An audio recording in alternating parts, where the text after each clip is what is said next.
So thank you all for that. Thank you all for joining us. As I say, we're sitting at 49. That's great news. 3 weeks ago, we were having a conversation about various things about clubs, and I think the consensus, overall consensus, was that it'd be good to find out what makes clubs attractive, what makes them irresistible. And given that our 3 newest clubs between them have attracted up to 70 new members, I thought it'd be useful, and the request was that we can ask our newest clubs to maybe give us 5 minutes, and then we can have a question and answer at the end. So being the holder of the pen, I threw some dice, and Buckhaven and Methil will go first, and it's Alana and Christy who will be presenting. So Alana's the incoming president. I specifically asked that we get some of the newer members to help us. We'll then move on to Ythan Valley, and Dawn is going to talk to us there. She does have her hecklers with us, I believe, with her. So I'm sure they'll behave, Dawn. And then we'll go to Forth Bridges. And Forth Bridges, there was going to be 2 people. Vicky's on the call, so welcome, Vicky. But her son, who's one of the Rotarians, was also going to join us. With the lockdown being partially lifted, he's managed to get himself a tea time. So he's done a 2-minute video, I think it is.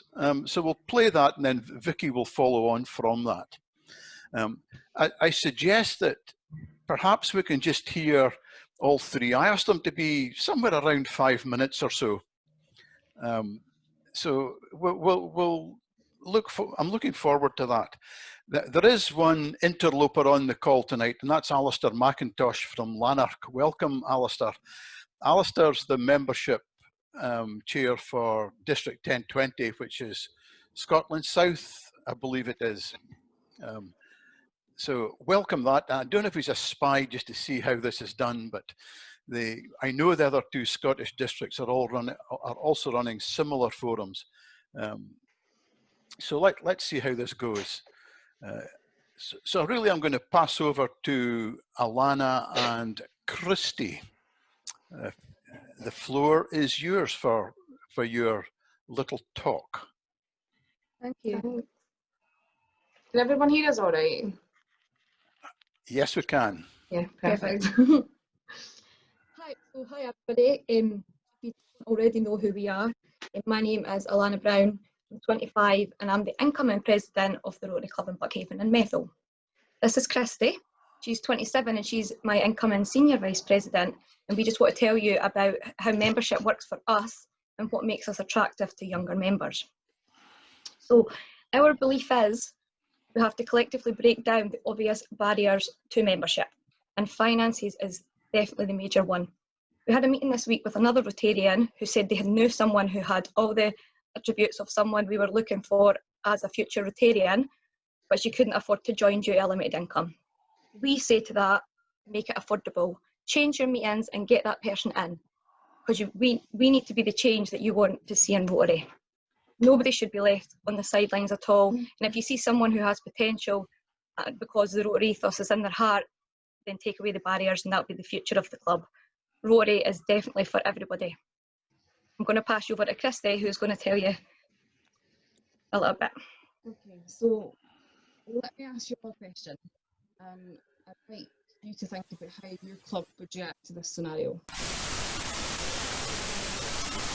A 20-something female, keen to get involved, has graphic design skills, a background in business marketing, full-time employed by a well-known technology company, covered in tattoos, a nose piercing, and she lives with her lesbian partner.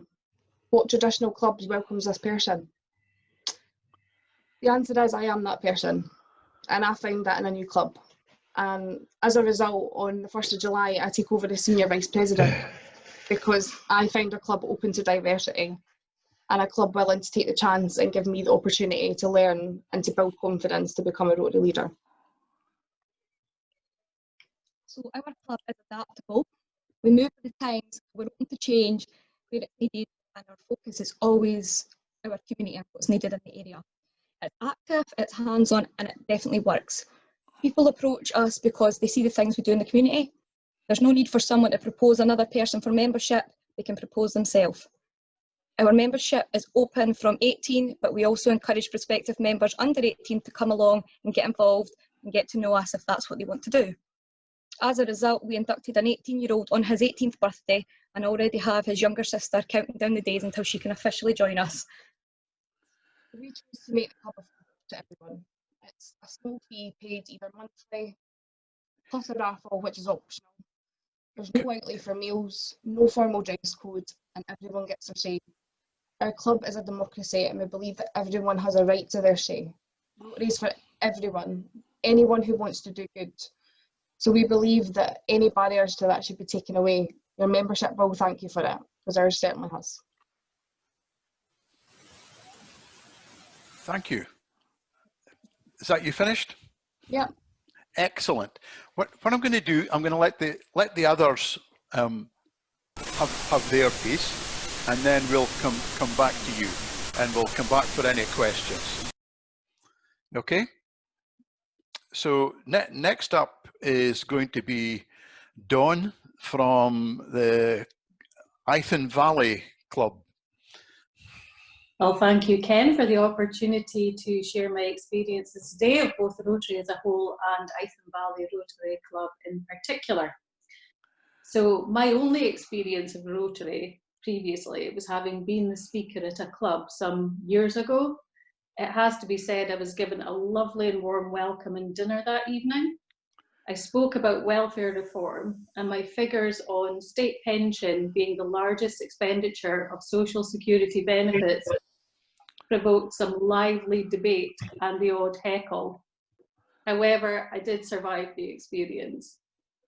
When Hilary, who's my neighbour, asked me to join this new Rotary, I couldn't quite see how I would fit in with my impression of Rotary up until that point.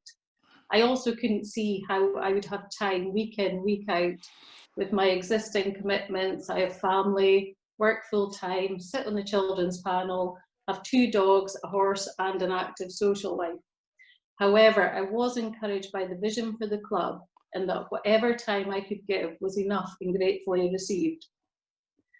Ythan Valley Rotary came about from a desire of existing Rotary members in March last year to create a new kind of club, inclusive and accessible. The charter event in October last year was attended by over 130 Rotarians, friends and family. It was reassuring to me that being part of the team organising the charter event, when I unexpectedly had to be away for work, without hesitation, the club as a whole stepped into the gap to collect raffle prizes, source balloons and other items, and just took the pressure of being short on time away from me. This just confirmed I had made the right decision to join. I think I can speak for all of us when I say how proud we felt that day to be founding members of this new, unique and shiny club. A club we want to be hands-on in the local community, not just a fundraising machine, but actively out and visible, making a difference to others every day. To do this, we need to remain agile and accessible. Most of our members are working and have other commitments. Meeting fortnightly is manageable for most members. We have contact in between times through Zoom, WhatsApp, emails and calls. Our club has continued to meet, operate and plan for the future throughout the current crisis. We aim to make our clubs attractive as we can to working age people. We aim to be as inclusive as we possibly can and not prevent participation through rigidity and cost. Therefore, we did not adapt the usual weekly formal dinner approach, which is both costly and time consuming. We have a cup of tea or coffee and a biscuit at 30p. Sometimes there is even cake or tablet, kindly donated, and most of us get our 30p worth with more than one piece. We have established that we all enjoy a good dinner, so we will be enjoying 1 or 2 meals out, but this will be from a social aspect. It has also been noticed that as well as sharing an appreciation for food, we also all like to talk. We alternate between a business meeting and a social one. It's important to us that our members are also getting something out of their membership. Our aim is to serve the local community through a variety of projects while having some great fun along the way. We're a very sociable and enthusiastic group and are keen to run a variety of projects. It would be important to say that in creating a different type of Rotary Club, we must be careful not to throw the baby out with the bathwater. Rotary has many great traditions, ideas and projects which we want to keep a hold of. Rotary, to my thinking, should be both rewarding and fun to participate in. Often the hardest and messiest of jobs brings the most satisfaction. Our first project was to clean out the gutters of the community hall that provides us with a base. Next, a clothing bank, which has recently provided clothing to patients in ARI with COVID-19. We have plans for youth competitions run remotely, including young musician, writer and photographer. We ran a sleep out fundraiser for Shelter Box, which was not only successful in raising enough for a box, but the best one, even if it was cold and gale force winds. Out of this, I also got the opportunity to do a short TV interview. I enjoyed it so much, I was really quite disappointed when the interviewer decided he had had enough. I had so much more to say. It is sad that COVID-19 came along just as we were getting the club off the ground and had so many wonderful events and projects in the planning stage. But as Benjamin Franklin said, out of adversity comes opportunity. We have adapted our plans and been extremely creative to create new projects and fundraising opportunities even during lockdown. Our online quizzes have become a real highlight for everyone with much hilarity throughout. The club has become stronger with members supporting each other through the many weeks of lockdown. We even have an online wine tasting with an expert to guide us through organised for later this month. So I can honestly say if you're looking to join a club where you can influence its future and have a say in not only the shape it takes, but also the projects it undertakes, then Ythan Valley is the one for you. If giving up a little of your time to help someone else's life shine a little brighter, then why wouldn't you? I would also like to take this opportunity to say to my fellow Ythan Valley Rotary members, it has been a pleasure and an honour getting to know you all and working alongside you for the past 9 months. I hope we continue on this path for many years to come. And I am, of course, looking forward to a French martini or 3 with you all in the not too distant future. Thank you for listening. Thanks very much, Dawn. Great. An online wine tasting. I look forward to the invitation. That sounds brilliant. Thank you. What's good about this, and I'm going to put a little caveat in here. These are new clubs that have attracted new members. We're not saying that the current clubs are wrong. We're just saying this is a different way. This is what makes them attractive and irresistible to new members. And it's up to the current other clubs to decide what's right for them. So I'm now going to invite Vicky from Forth Bridges. And Vicky, do you want me to show the video first? Yeah, that would be fine, please, Ken. Thanks. Hello everyone, I'm Hamish Gorn, Forth Bridges Rotary's youngest member, and I'm going to give you a quick chat about why I joined Rotary earlier this year. I'm sorry I can't attend the meeting tonight, but hopefully this video will do instead. So my mum, Vicky Gorn, who has hopefully managed to get this video to work, joined Rotary back when I was 16 years old. So I've been around Rotary for a while. I know the ins and outs of how meetings work and the good they put into the community. But before she joined, I had always perceived Rotary as a group for old men, but I was wrong.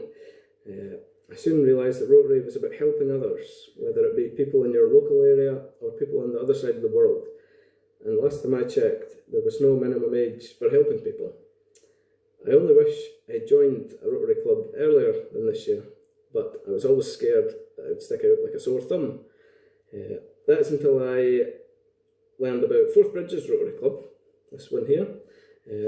All the meetings that take place, the ones before the lockdown anyway, were held in a cosy local cafe, and everyone was really friendly. It was a relaxed environment. There was no restrictions. You didn't have to wear a suit, tie, jacket. It was very, very casual.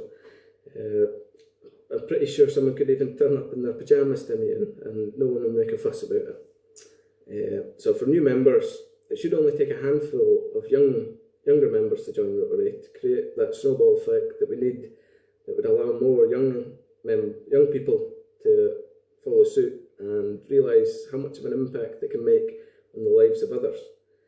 It would also be great to team up with some of these young social media influencers on Instagram or Twitter and use them as a marketing tool for attracting new members. So it's time to change the perception that young people have on Rotary and spice it up a little bit, make it more attractive. The world's changing incredibly fast, and as long as Rotary clubs can take the changes in their stride, you'll all be fine.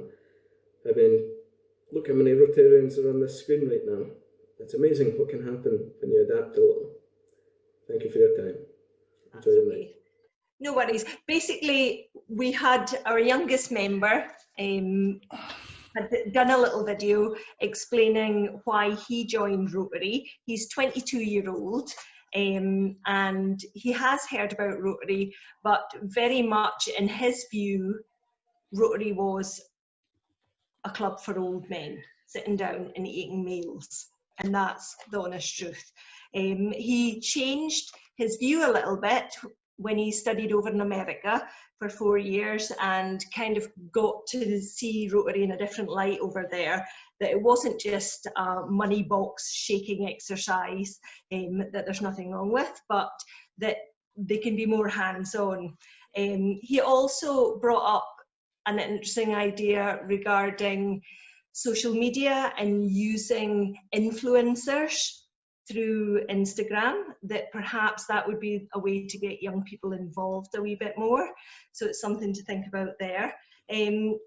But I'll not bore you, because a lot of you heard me say my spiel about Forth Bridges last Saturday. But from what I can see regarding new members, you've really got to have something for them to do. Projects, action, hands-on. That's what people want to give up their time for. You know, it's not about sitting down having a mediocre meal for 15 quid. They want to get hands-on and help in their communities. An idea is to advertise on social media for opportunities for volunteering.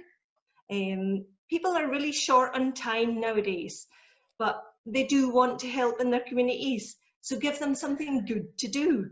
And as you would have heard last Saturday, we've got various projects that cost nothing. We're not speaking about needing cash here. We're speaking about being hands-on in your community, helping people out. And that's what people want to do. And if you're unable to help physically, be the organiser, be the facilitator, be the person who makes the opportunities happen. That's the way I see Rotary going forward. And not too many meetings either, because people want to be hands-on. That's my suggestions. Thank you very much, Vicky, and apologies for the video for not getting that. It does have an option for playing sound, and that has been checked. So I don't know what's gone wrong there. Not to worry. In the against each of your pictures, in the top of your picture, there's 3 dots, and in that dot you can raise your hand if you want to ask questions. And my screen will show me who's put up their hand first, and we'll just run round that and we'll see who's got any questions and we'll get them answered for you. The amazing thing is nobody's raised their hand. Here we go. Dawn, sorry, can I come in here? Can I just say I don't have a blue button? I don't have a raise my hand button. Okay, so in your picture, up at the top, it's got unmute or mute, and there's 3 dots. Against the 3 dots, if you click on that, there should be an opportunity to raise your hand. No, I've got mute my video, stop video, rename, pin video, or hide self-view. Yeah, there's nothing tonight, Ken. I can't see anything either. Then we'll... The hand is down in reactions at the bottom. Yeah. On the Yeah. bottom of the screen, reactions. There's a There hand is. and a thumbs up. Yeah, but I can only see 25, and we've got 56 on just now. So I'll run through the screens, and I'll see who's doing that. That's the first time that's played up on us. So, Hans, Callum from Creef, on you go. Yes, hello. Very interesting the way these new clubs are setting up. All three of them do seem to be more involved in community work, which is great, but not in the larger picture, international work, for example, or helping charities. I'm just wondering, if you don't have formal meetings, can a charity make a pitch to you?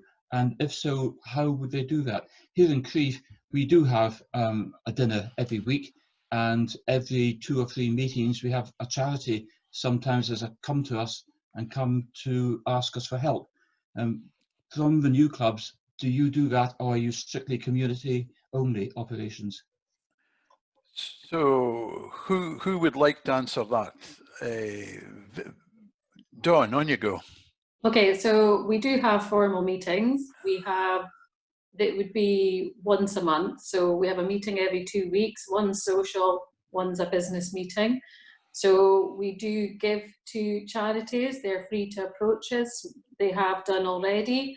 And we also support the international causes too. So we very much still have this traditional part of Rotary as part of the club. Vicky, do you want to add anything to that? No, that was go. So who were you asking, Ken? I was asking Vicky if Forth Sorry. Bridges, if she wanted to. We have an international project on that we've put in an application for a grant for. So we're looking to do a project in Nepal this year, over the next couple of years as well. And Christy, Alana, do you want to add anything? Yeah, we're very similar to what Dawn had said. We do offer a speaker position every month for some to come in. We do have local charities, organisations that come to us and approach us and find what they need.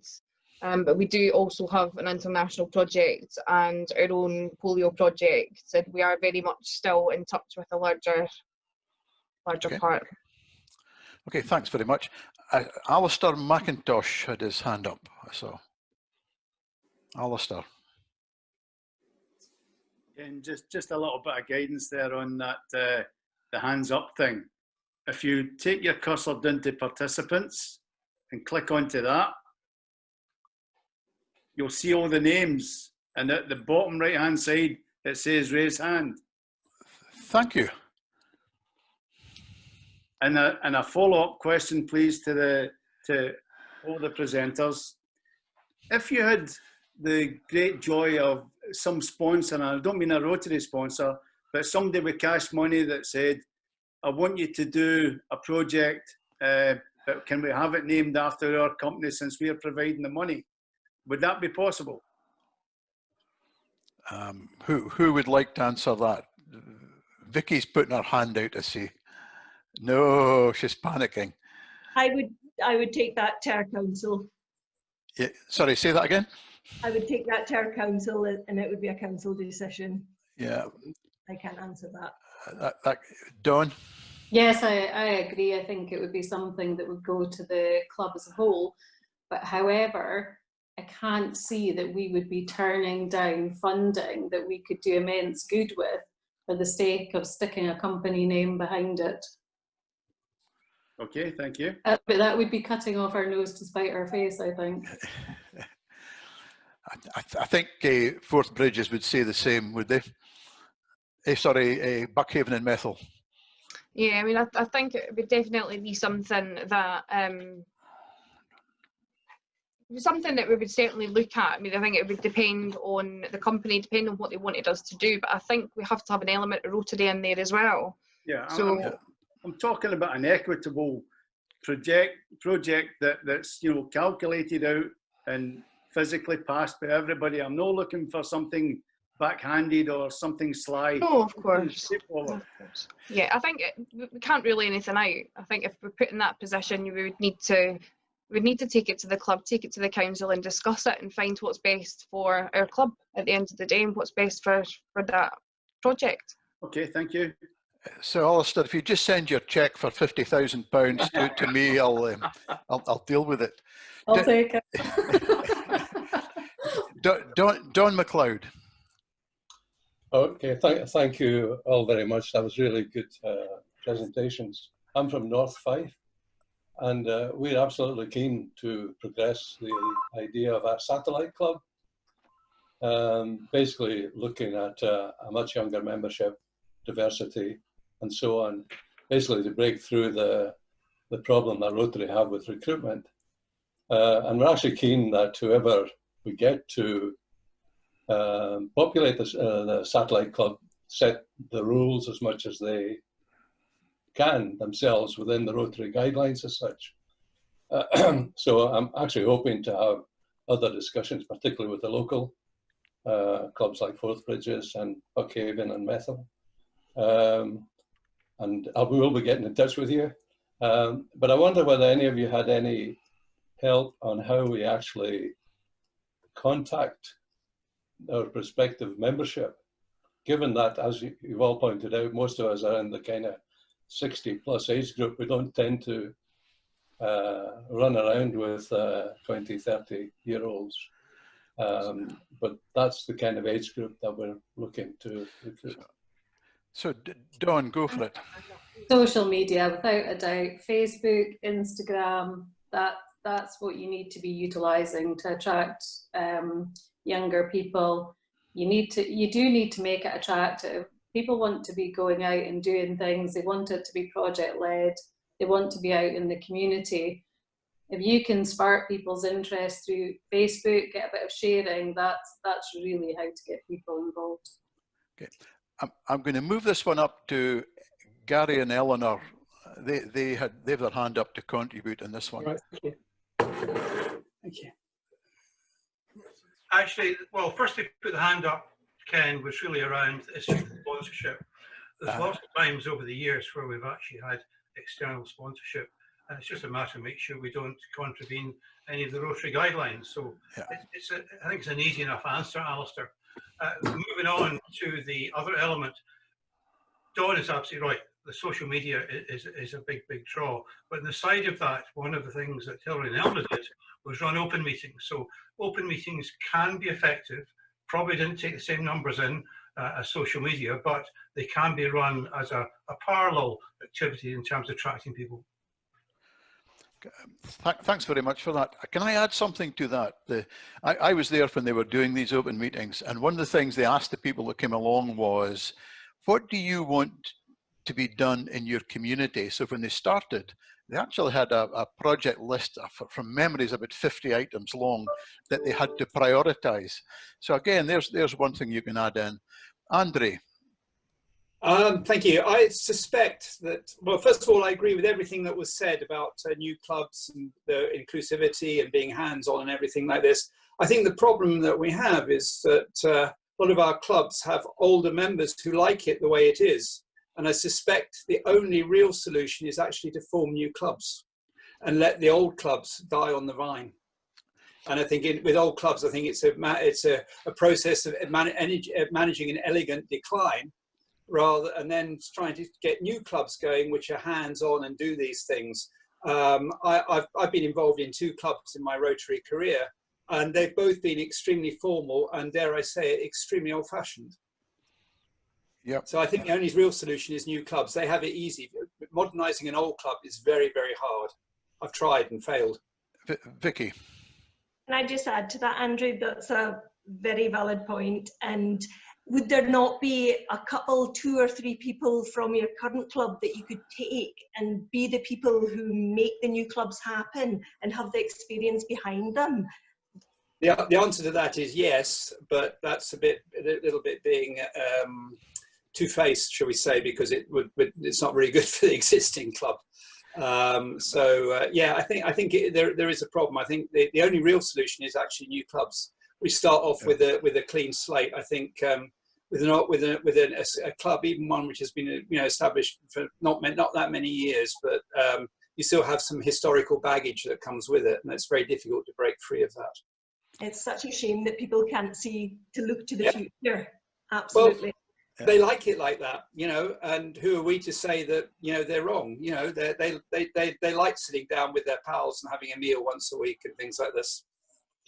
Yeah, I picked up Vicky's idea at the district conference about seeding the new club with existing members, and I think that's certainly worth looking at. I don't want to go to our club and say, look, we've got this great idea of a satellite club and we're just going to let you die. And I think that kind of puts out a wrong message to the old club. I think we can seed a new club and let them go on and see where it goes without necessarily frightening the existing club.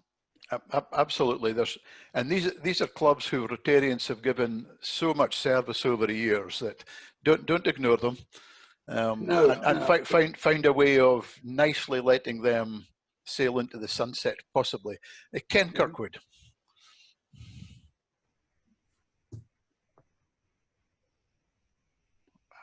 Are you still there, Ken?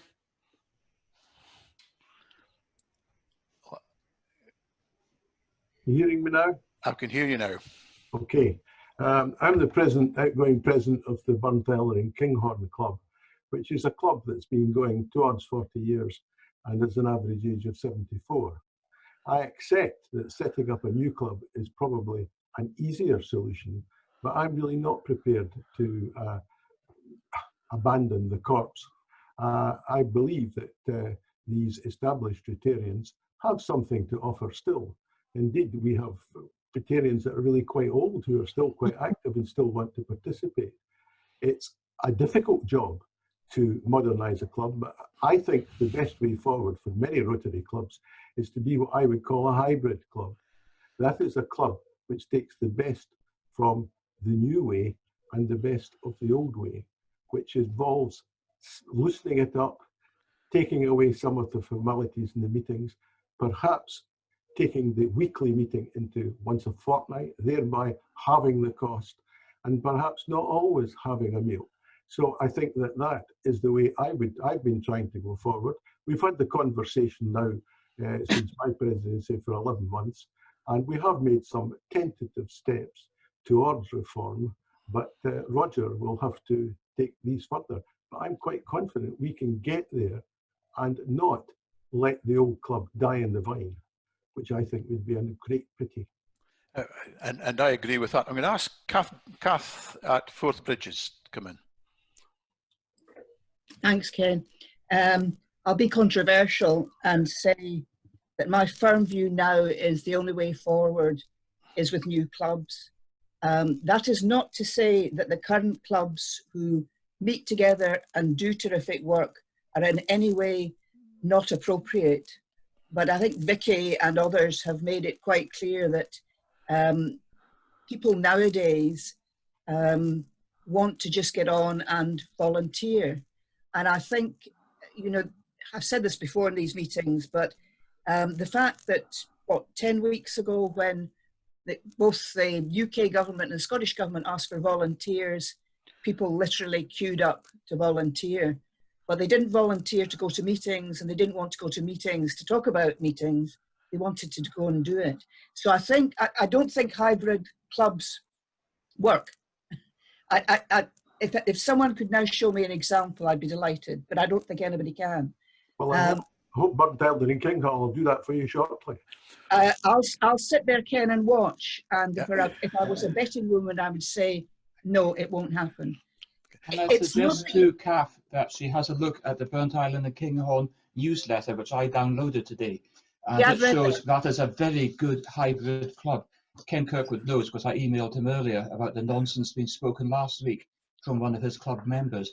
But that's a club, it's a fun club, it's got lots of interesting items in it, and all the list of all the great projects here and abroad that that club's doing.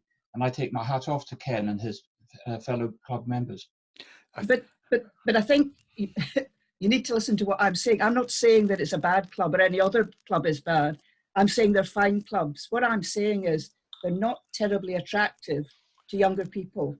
And unfortunately, just at the present moment, we haven't got a cure for death. And that's what's going to happen to us. So, and I'm not talking about clubs, I'm talking about, you know, me rather than Vicky and the younger ones here. So if we want Rotary to actually continue, we value what we've got, but we recognise that other people might prefer something else. Sorry to be controversial. No, thank you for that, Kath. And each club and each of their communities have got to prove what's right for their community. Doug Ritchie at Inverkeithing. Hi, thanks, Ken. I just want to follow on from Vicky's comments, because Vicky and 5 others left our club to form the new Forth Bridges Club. And we've been talking about moving things forward and having great debates for several months. And it was a wake-up call the club needed. And we just literally before the lockdown, we decided it was sensible to move to an evening, and changed our venue to a cheaper place, and made it quite clear that those who wanted a meal could come for a meal, but the meeting would be later, so that those who whether they had other commitments or couldn't get back from Edinburgh time, they were then and came and joined the business later. It's not in line with these 3 newer clubs, but it was the wake-up call of these ones leaving to form the new club that made us move forward. So it is not the end of the world when people break away to form a new club. That's a very welcome input. Thank you very much, Doug. James Milton has had his hand up, his physical hand up, and I've not been able to see it. James.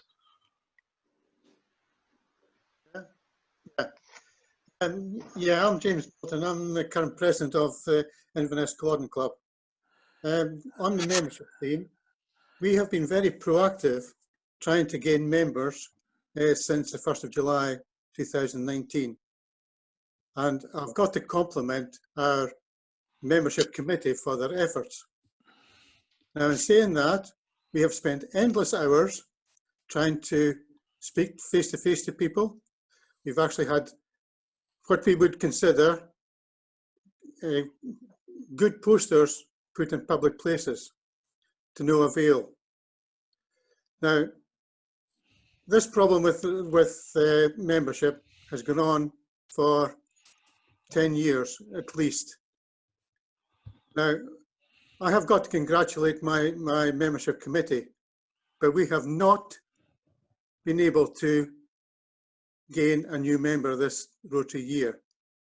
Now, I went to the club leadership seminar in October in Inverness, and it was given to me that the way to gain new members is through social media. Now, we have encouraged social media throughout the year. Unfortunate, we have had a new member who came in the latter part of 2018-19 Rotary year, whose IT knowledge has really helped us, and our statistics for social media has gone through the roof.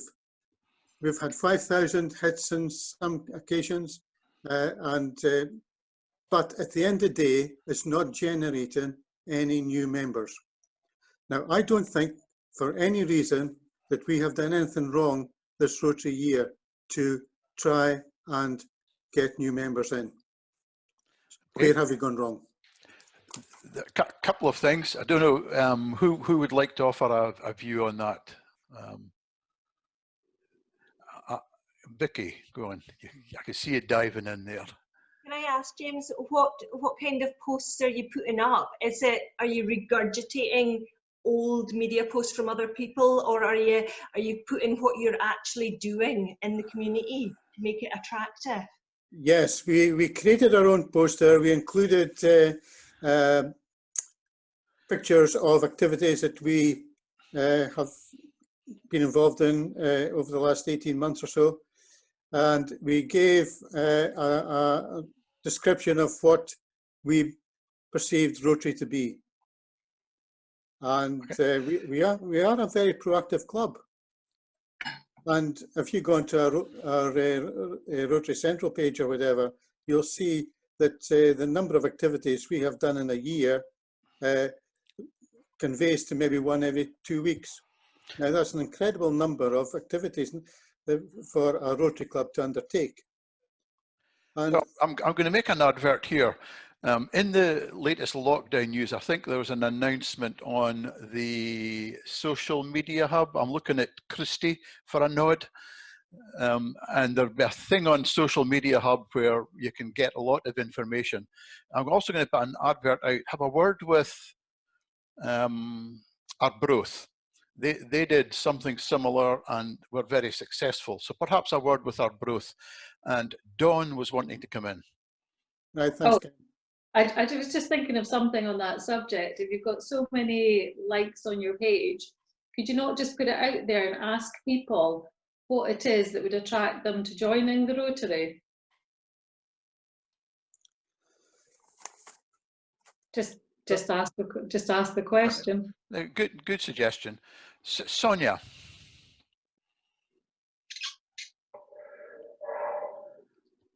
Sonia, you're unmuted. On you go. Thank you. It was more to do with some clubs being more old-fashioned and the terminology that they use. I can think of some clubs that still use attendance as a barrier to membership, and that if you can't, you're seen as being an ineffective Rotarian if you can't do a set number of attendance, and that's not going to appeal to young people.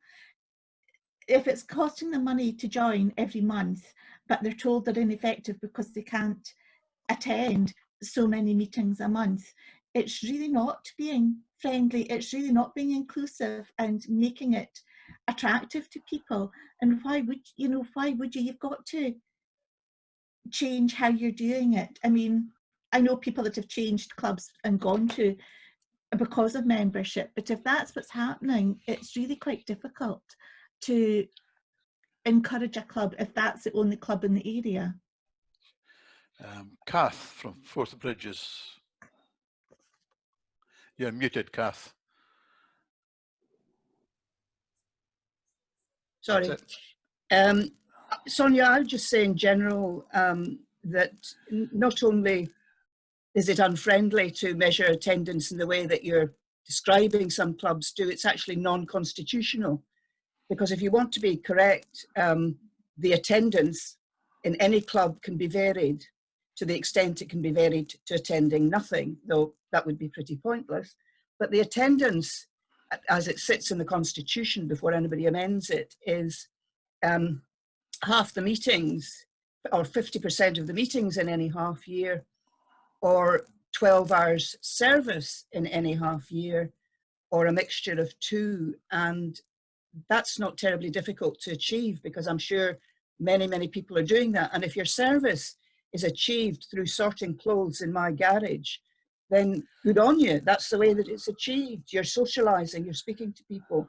So, I mean, we got rid of attendance quotas and reporting to district when we had a DG in 2012-13, which was me, because it's a pointless exercise. It turns people off, just as you say, Sonia. So if that is prevailing where you are, I think there's a discussion to be had. I'll give you the Constitution if you want to read it. Kath was also on the Constitutions Committee for Rotary GB&I, so should know it. But you're right, you know, you can contribute so many different ways. Ken Kirkwood. Well, my point is tying into Kath. I must say I didn't realise that you could scrap the 50% attendance rule, but anybody who wants to join a club doesn't want to just join to be a 50% member. They want to be a full member. And I think one of the big problems that clubs have is the fact that when they're asked to join Rotary, they get the feeling they've got to be a 52-week Rotarian. And these days, people want to do things in fits and starts when they have the time. And that's one of the problems that I think we have in attracting members, because they aren't prepared to give the continuous commitment which Rotary appears currently to demand. I don't believe Rotary does demand that. I think the perception.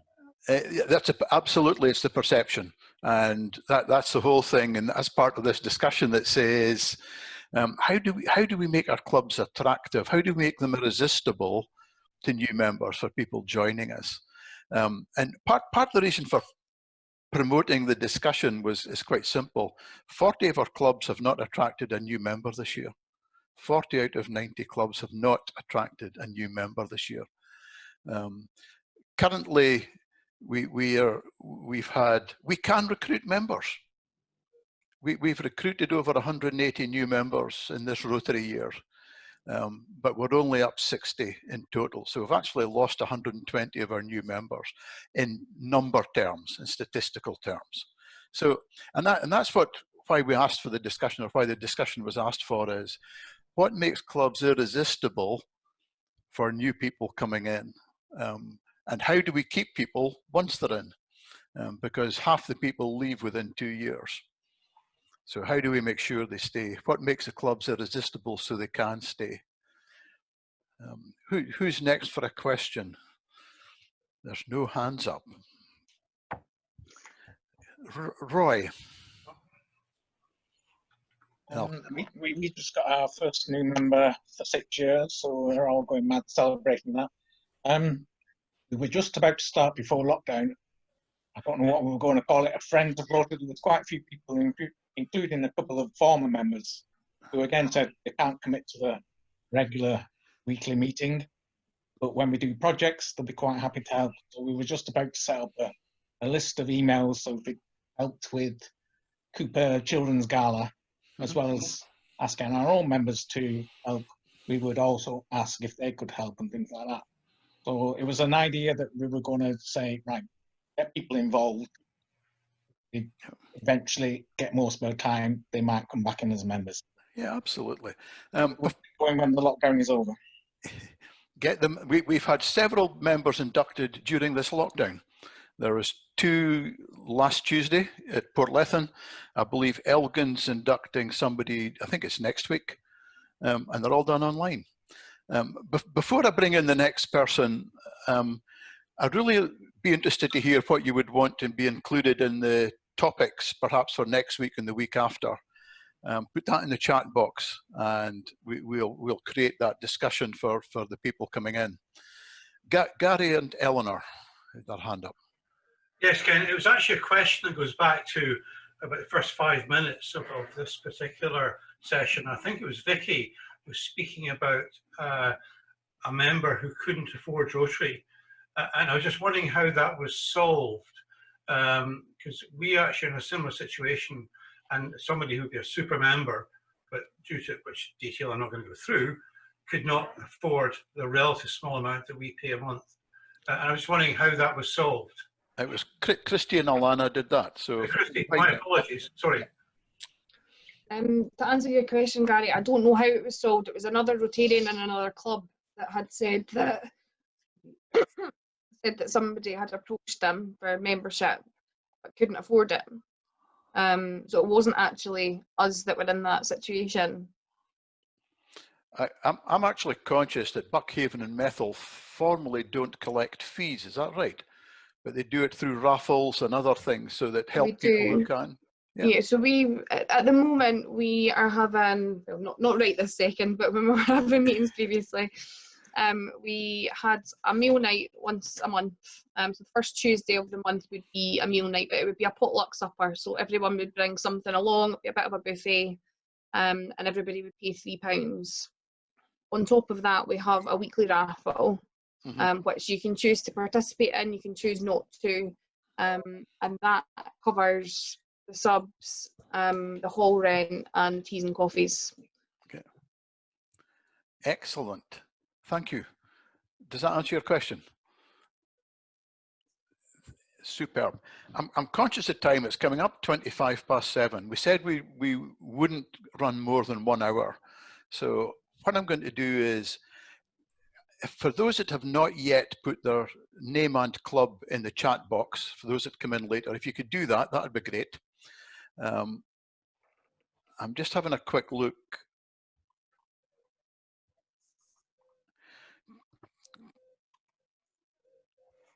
Okay, so I've got a topic for next week. That's great. Thank you, Callum. We'll have a look at that.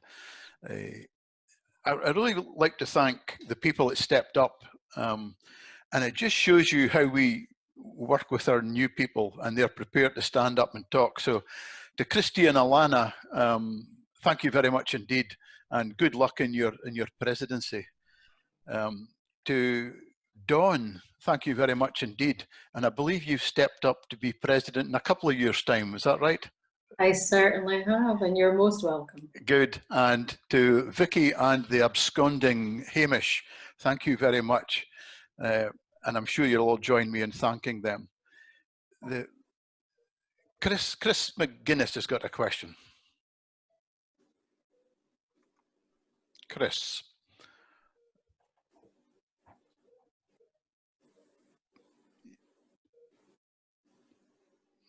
Chris, I don't know if you're muted or... No, I'm from Perth Rotary. You hear me? Yes, we can hear you. And Perth's got quite a good going Rotary of all ages, but particularly the elderly. But we are attracting younger Rotarians, which is great to see. But I think it's all to do with the enthusiasm of the committee members you have. And that's what we have a tremendous enthusiasm amongst the committee members. Good. And I think that's what the young people like, is if they're asked to do something, they'll do it. And the best thing about that, give them authority, give them leadership, get them developed. You might not like the way they do that, but it's not wrong, it's different. So I'm going to have an advert before we go, just before we finish. One of the things I'm looking for next year in membership is that in each area, we have a membership advocate. Someone who's prepared to work with the membership chair next year, work with the team, work with the assistant governor, and help create new clubs, help clubs work through what they need to work through. If you're interested in that, go and drop me an email. It would be embarrassing if I had to come and put your arm up your back. So much better getting a volunteer. Dawn's got her hand up. I just wanted to say, from a new member perspective, there's nothing worse than negativity and that can't do attitude. And I've been hearing it quite a lot, and actually it is really the most off-putting thing. Positivity is required. And I'm the eternal optimist. So you do, Ken, I've noticed. and if somebody wants to do a satellite club, go and it for 20 members and get a new one. If you fail to get 20, the fallback might well be a satellite. And with that, thank you very much, everyone, and look forward to seeing you all next week.